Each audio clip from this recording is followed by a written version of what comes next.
कभी आपने नोटिस किया है, कुछ लोग दिखते बहुत सक्सेसफुल हैं, हाई फंक्शनिंग।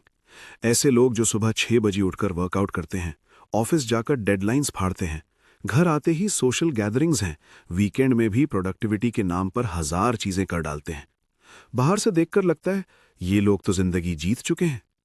लेकिन जब ये लोग थेरेपी रूम में बैठते हैं, उनकी आवाज अचानक धीमी हो जाती है, हाथ कांपने लगते हैं और वे कह देते हैं, मुझे लगता है अगर मैं बस ऑर्डिनरी हुआ तो कोई मुझे प्यार नहीं करेगा। और उस पल समझ आता है, असली दर्द वहीं छुपा बैठा है। ये कहानी है रेबेका की, लेकिन सच कहूं तो ये कहानी किसी एक की नहीं है। ये कहानी है उन सब की जो हर वक्त खुद को प्रूव करते होते हैं, असल में दूसरों के लिए नहीं, खुद के लिए, ताकि एक आवाज जो भीतर से रोज कहती है तू काफी नहीं है, उस आवाज को थोड़ी देर के लिए चुप कराया जा सके। रिबेका लगभग 30 की है, एक कॉर्पोरेट लॉ फर्म में काम करती है। High salary, branded clothes, fine dining dinners, एक ऐसे शहर में रहती है जहां लोग अपने वर्थ को इंस्टाग्राम स्टोरीज में मापते हैं। एक दिन वो थेरेपी में बैठी और अचानक बोल पड़ी, जब मैं किसी के साथ डेटिंग करती हूँ, मुझे चाहिए कि वो बार बार मुझे बताए कि मैं स्पेशल हूँ। अगर वो ऐसा नहीं करता तो मेरा इंटरेस्ट ही खत्म हो जाता है। मुझे खुद पर भी गुस्सा आता है कि मैं ऐसी क्यों हूँ, लेकिन समझ नहीं आता क्या करूँ। अगर आप बाहर से देखें तो लग सकता है, वाह, उसमें सेल्फ रिस्पेक्ट है। लेकिन वो वॉइस जो अंदर है, वो कह रही है, अगर तुमने मुझे खास महसूस नहीं कराया तो शायद मैं कुछ भी नहीं हूं। आप सोचेंगे, ऐसा पैटर्न कहां से आता है? यही जवाब छुपा है उसके बचपन में। रिबेका की मां उसे बहुत प्यार करती थी, लेकिन एक शर्त पर। जब भी रिबेका स्कूल में टॉप करती, मेडल लाती, कोई पोयम अच्छे से सुनाती, तब घर में सेलिब्रेशन होता। जब भी वो थक जाती, टेस्ट में एवरेज मार्क्स आते, या वो बस मां की गोद में सिर रखकर रोना चाहती, मां का चेहरा सूख जाता, आवाज ठंडी हो जाती, जैसे ये कैसी बच्ची है, इसे तो स्ट्रांग होना चाहिए था। और वही एक लेसन उसने दिल में पत्थर पर नक्श की तरह लिख लिया, बी एक्सेप्शनल और बी इनविजिबल। खास बनो वरना तुम किसी के लिए कुछ नहीं। बचपन के ऐसे लेसन्स बड़े होकर कहाँ जाते हैं? वे गायब नहीं होते, वे सिर्फ छुप जाते हैं अडल्ट बॉडी में। फिर एक दिन किसी के आई लव यू या यू आर अमेजिंग पर एक्टिवेट हो जाते हैं, और इंसान समझ नहीं पाता कि वो पल में इतना बदल क्यों जाता है। रेबेका के साथ भी यही था। उसके लिए लव का मतलब था परफॉर्मेंस, अटेंशन मतलब अप्रूवल, वैलिडेशन मतलब ऑक्सीजन। अगर वैलिडेशन जा रही है तो जैसे सांस रुक रही है। इसी वजह से वो हर रिश्ते में वही खेल दोहराती। जब पार्टनर शुरुआत में उसकी बहुत तारीफ करता, उसे फूल भेजता, हर बात पर वाओ बोलता, वो उसे सारे मन से चाहने लगती। लेकिन जैसे ही वो पार्टनर थोड़ा न्यूट्रल हुआ, नॉर्मल आदमी की तरह बिहेव किया, रेबेका का दिल पैनिक में चला जाता। उसके भीतर एक आवाज उठती, मैं अब दिख नहीं रही, मैं गायब हो रही हूं, मुझे छोड़ दिया जाएगा। अब आप सोचेंगे, ऐसा कौन सोचता है? पर सच है, हम सब कभी कभी यही सोचते हैं, बस कोई बोल नहीं पाता।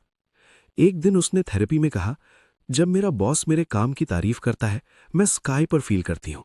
लेकिन वो फीलिंग ज्यादा देर नहीं रहती। कुछ देर बाद फिर खालीपन, जैसे बलून फुलाया और धीरे धीरे हवा निकल गई। यही वो आंख खोलने वाला पल था। वो खालीपन टेम्पररी अपलॉज से नहीं भरता। वो खालीपन बचपन के उस दिन से भरा जाना चाहिए जब वो बस बैठकर रो सकती थी और कोई उसे गले लगाकर कहता, तू चाहे जीते या हारे, तू मेरी है, तू होने भर से काफी है। लेकिन उसे वो दिन कभी नहीं मिला। और यहां एक जरूरी बात है, रिसर्च भी यही कहती है। साइकोलॉजिस्ट एडी ब्रमलमैन ने 565 बच्चों को 18 महीने तक ऑब्जर्व किया। उन्होंने पाया, जिन बच्चों से माता पिता कहते रहे, you are better than everyone, you are superior, उन बच्चों में नार्सिसिज्म डेवलप होने की संभावना ज्यादा थी। और जिन बच्चों से माता पिता ने कहा, I love you because you are you, उनमें हेल्दी सेल्फ स्टीम डेवलप हुई। सेल्फ स्टीम कहती है, मैं जैसा हूं प्यार के लायक हूं। नार्सिसिज्म कहती है, मुझे प्यार मिलना चाहिए क्योंकि मैं दूसरों से बेहतर हूं।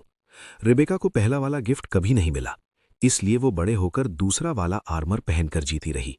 वो आर्मर जिसकी कीमत है कांस्टेंट एग्जॉशन। वो कहती थी, काश कोई मुझे वैसे ही पसंद करे जैसे मैं हूं। लेकिन जब एक नॉर्मल आदमी, एक सिंपल आदमी उसे बस नॉर्मल तरीके से पसंद करता, वो डर जाती, क्योंकि ऑर्डिनरी होना उसे इनविजिबिलिटी की याद दिलाता। और फिर वही सैबोटाज, रिश्ता खत्म, अकेलापन, फिर search for an extraordinary partner. ये साइकिल कई साल चलती रही। धीरे धीरे थेरेपी में बिना लड़ाई, बिना एडवाइस, बस बातें करके साइलेंस में बैठकर वो अपने अंदर के छोटे बच्चे को देख पाई, जो आज भी बार बार मंच पर चढ़कर चिल्लाती है, मुझे देखो, मेरा वैल्यू बताओ, मुझे मत भूलो। जब उसने सच में उस आवाज को सुना, तभी हीलिंग की शुरुआत हुई। अब बदलना कैसा दिखता है? कोई ड्रामेटिक क्लाइमैक्स नहीं होता, कोई मोटिवेशनल म्यूजिक नहीं बजता। हीलिंग उन छोटे छोटे क्षणों में होती है, जब आप खुद को ऑर्डिनरी रहने देते हैं और खुद से कहते हैं, फिर भी मैं काफी हूं। लेकिन ये आसान नहीं है, क्योंकि ऑर्डिनरी होना अनकंफर्टेबल है। ऑर्डिनरी मतलब कोई क्लैप नहीं, ऑर्डिनरी मतलब कोई स्पॉटलाइट नहीं, ऑर्डिनरी मतलब खुद से मिलना। कई सेशंस बाद एक दिन रिबेका मुस्कुराई और बोली, शायद मुझे एक्स्ट्राऑर्डिनरी पार्टनर की जरूरत नहीं, मुझे शायद बस कोई चाहिए जो सिंक में पड़े बर्तनों के बीच में मेरे साथ बैठ सके। वो हंसी और बोली, मैं बोरिंग होना चाहती हूं कभी कभार। शायद मुझे एक बोरिंग आदमी चाहिए, जो हर दिन फायरवर्क्स ना करे, लेकिन हर दिन हो। वो एक लाइन, सिंपल फिर भी जीवन बदल देने वाली, मैं बोरिंग होना चाहती हूं कभी कभार। उस लाइन के अंदर एक लाइफ टाइम का बर्डन उतरता हुआ था, क्योंकि कभी कभी boring equals safe, boring equals steady, boring equals unconditional. और शायद बोरिंग ही प्यार का असली नाम है। अब अगर आप पूछें तो फिर सोल्यूशन क्या है, तो इसका आंसर सिंपल है, लेकिन आसान नहीं। सोल्यूशन ये नहीं कि एम्बिशन छोड़ दो, ये नहीं कि अपने स्टैंडर्ड्स गिरा दो, ये नहीं कि खुद को कम मानो।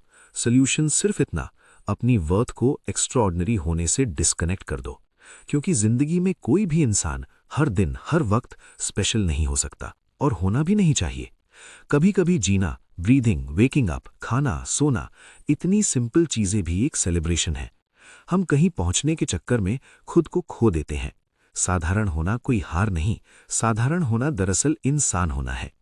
एक दिन मैंने रिबेका से पूछा, तू आखिर में क्या चाहती है? और उसने कहा, बस कोई ऐसा जो मुझसे प्यार करे, जब मैं फेल होती हूं, जब मैं रोती हूं, जब मैं कुछ अचीव नहीं करती, जब मैं हूं। और यही तो असली जर्नी है, खास होने की दौड़ से उतरकर बस होने की कला सीखना। आप सोचिए, आप जब बच्चे थे, खेलते थे, मिट्टी में हाथ गंदे करते थे, रात को रोते रोते सो जाते थे, तब क्या आपको सर्टिफिकेट से प्यार मिलता था? नहीं, तब आप होने भर से प्यार के लायक थे। तो फिर आज ये सच बदल क्यों गया? शायद बदलना हमें है, सच नहीं। आज भी आप होने भर से काफी हैं। आप ऑर्डिनरी डेज में भी लवेबल हैं, आप बोरिंग नाइट्स में भी इनफ हैं। आपकी वैल्यू आपकी डिग्री, सैलरी, अपलॉज या फॉलोअर काउंट से नहीं आती, वो आती है आपके होने से।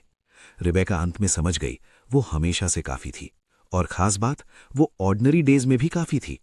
और शायद ये कहानी सुनते हुए आपके अंदर भी कोई छोटी सी आवाज कह रही हो, मैं भी काफी हूं। अगर ऐसा है तो बस यहीं से आपकी कहानी भी बदलना शुरू हो चुकी है।